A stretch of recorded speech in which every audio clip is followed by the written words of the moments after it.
박스들 안녕. 여러분들은 어떤 장르의 만화를 좋아하시나요? 로맨스, 액션, 피말리는 시리어스, 또 그게 아니면 꿈과 희망이 넘치는 마법 소녀물? 장르의 종류가 무궁무진하게 다양한 만큼 각자 좋아하는 장르가 다를 텐데요. 저도 맨날 땡기는 장르가 다르지만 그래도 언제 봐도 재밌는 국밥 같은 장르가 있어요. 그건 탐정물입니다. 사건을 풀어나가는 과정에서 보여주는 숨막히는 몰입도에 마지막 사건이 해결되었을 때 나타나는 카타르시스.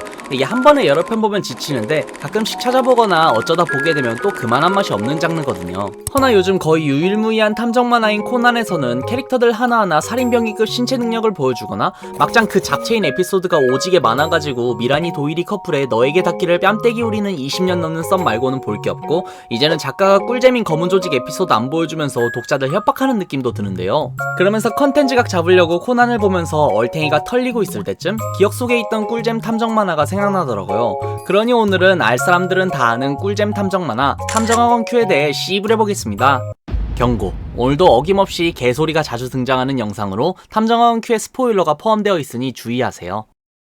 탐정학원 Q. 앞서 말했듯 현재는 탐정 만화의 계보가 코난, 끽해봐야 37세 중년 탐정 김전일 정도만 남아있는 상황에 각자 김전일은 전성기 시절보단 인기가 현저히 떨어졌고, 명탐정 코난은 캡틴 아메리카 슈퍼솔저 혈청을 쳐맞았는지 몇 명은 인간을 초월한 살인병기급 액션씬을 보여줘 더 이상 시리어스했던 탐정극이었던 만화가 인간병기 물리액션 추리극으로 바뀌었습니다. 그런 이제는 인기 있는 건 코난뿐이고 나머지는 우리 가게 영업합니다 느낌의 장르지만, 과거에는 코난과 김전일은 당연 레전드였고 여러 시리어스했던 만화들도 많았거든요. 그리고 탐정학원 Q는 그런 만화들 중 하나였지만 김전일 작가의 또 다른 작품이란 걸 증명하듯 매 에피소드가 공포감을 조성하며 잔인한 묘사도 다분해서 일단 사건 대부분이 분위기 하나로 시청자들을 압도하는 레전드급 꿀잼 에피소드를 많이 보여줘 재미도만큼은 김전일, 코난, 탐정학원 Q 이렇게 3대장이었던 것 같아요. 거기에 탐정학원 Q만의 장점은 코난이나 김전일처럼 완성형 인간들의 추리 미스터리가 아닌 아직 부족했던 탐정 지망생들이 DDS라는 탐정학원에서 성장하는 성장물 느낌도 줍니다. 근데 탐정 원석들의 성장물이라서 그런지 초반에는 정말 암 걸리는 모습을 많이 보여주는데요.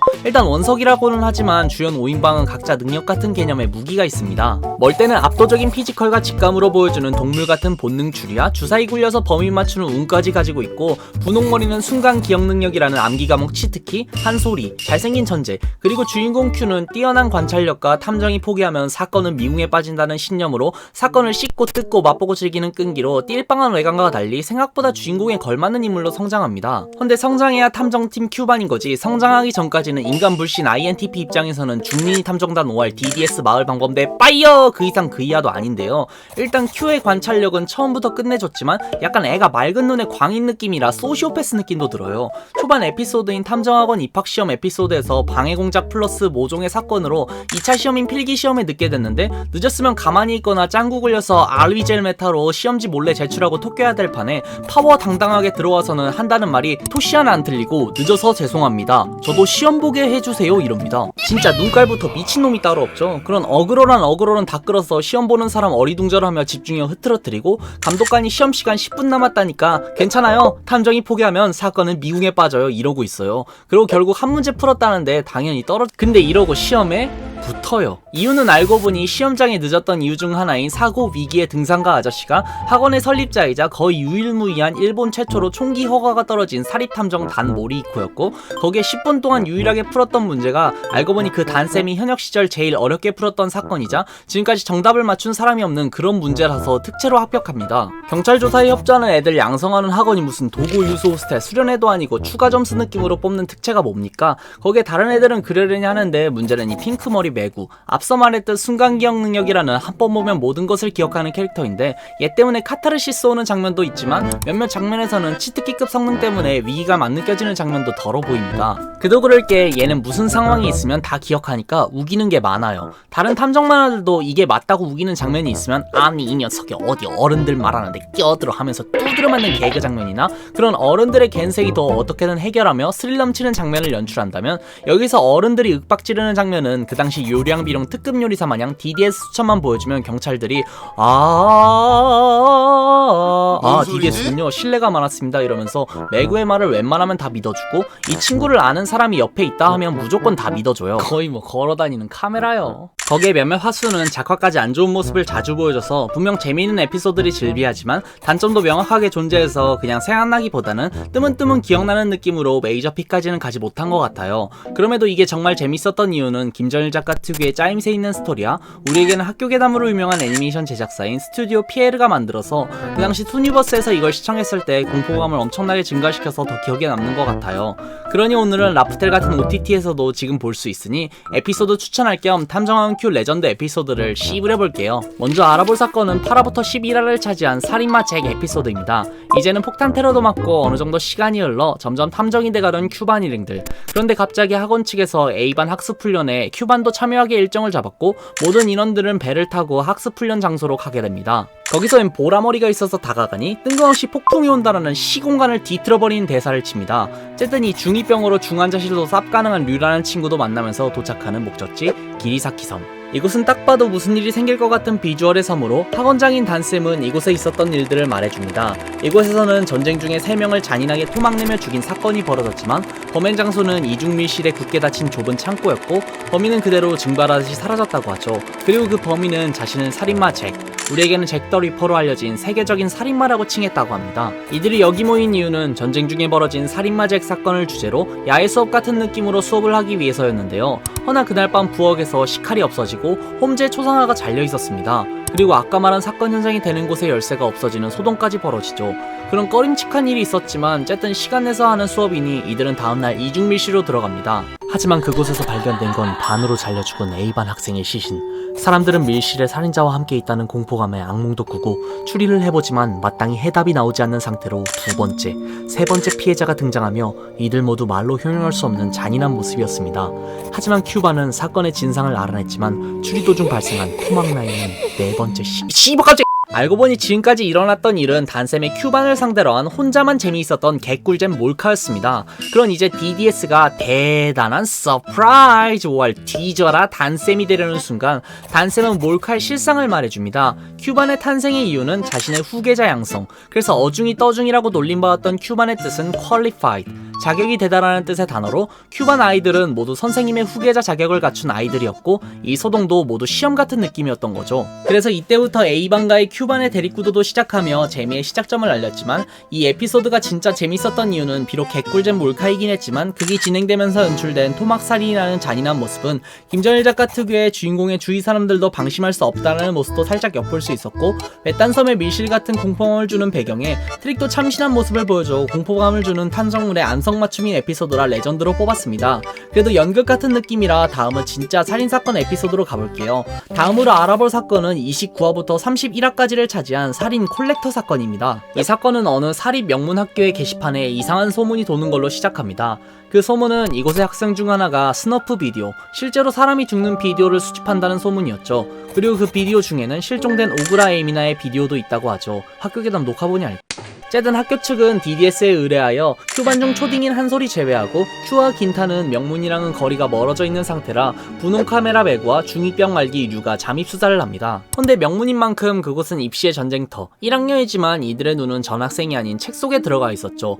그런 상황에서도 카메라와 중2병은 친구들을 만들며 수사를 이어나갔지만 얼마 안가 콜렉터가 나타났습니다. 그 영상에서는 전교 1등인 비실이가 죽는 장면과 카메라가 납치되어 묶여있는 장면이 학교 게시판에서 재생되고 있었죠. 이 에피소드가 개인적으로 인상 깊었던 이유는 초등학생 당시에 이 만화를 보면서 처음으로 살인 현장을 촬영한 스너프 비디오라는 말을 처음 듣고 트릭으로 사용한 영화 촬영 기법 중 하나가 정말로 인상 깊어서 기억에 남았고 원작에서는 뚝배기만 깨졌던 오렌지 머리는 위올라이 하며 도깨비가 되어 죽어버리는 끔찍한 모습도 등장하였지만 알고 보니 살해 동기는 정말 얼토당토했던 사건이라 막상 보면 맥이 빠질 수도 있습니다.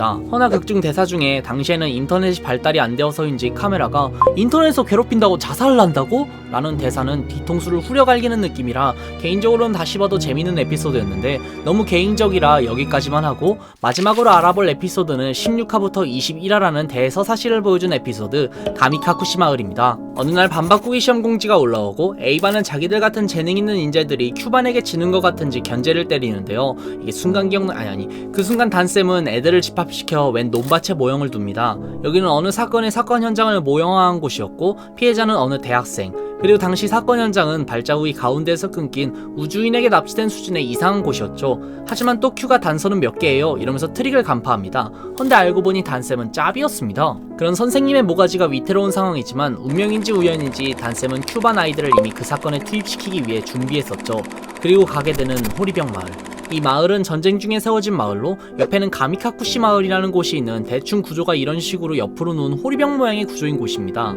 하지만 이곳은 구조만 특이한 게 아닌 이상한 사이비 종교까지 있는 곳이었는데요. 이곳이 모시는 신은 역신, 역병신이라고도 불리는 이 신은 모든 전염병을 관리하는 신으로 극중에서는 전쟁 중 발병한 천연두 때문에 이 종교가 생기고 이 마을 사람들은 가미카쿠시 마을을 본고지 삼아 아직도 천연두 때문에 역신을 믿는 역신교에 빠져 폐쇄적인 전통을 이어나가고 있었습니다. 그리고 그 마을에 가게 된 큐반, 그리고 거기서 기다리는 것은 방송국 사람들이었습니다.